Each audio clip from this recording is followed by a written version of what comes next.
এমন কতগুলো সময় আছে যে সময়গুলোতে কোনো নফল নামাজ পড়া যায় না। তাহলে আসুন আমরা জেনে নিই সেই সময়গুলো কি কি। প্রথম হচ্ছে যখন সুবহে সাদেক তথা ফজর ওয়াক্ত যখন শুরু হয় তখন থেকে যাবতীয় নফল নামাজ পড়া যাবে না। তবে কেউ যদি ফজরের ওয়াক্ত শুরু হওয়ার পরে 2 রাকাত নফল নামাজ পড়ে তাহলে সেটা ফজর নামাজের 2 রাকাত সুন্নত আদায় হয়ে যাবে।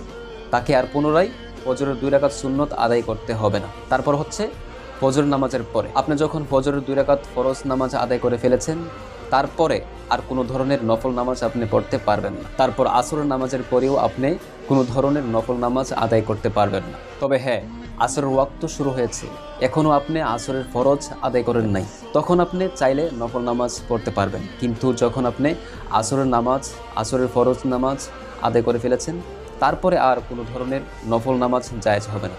তারপর হচ্ছে মাগরিবের নামাজের আগেও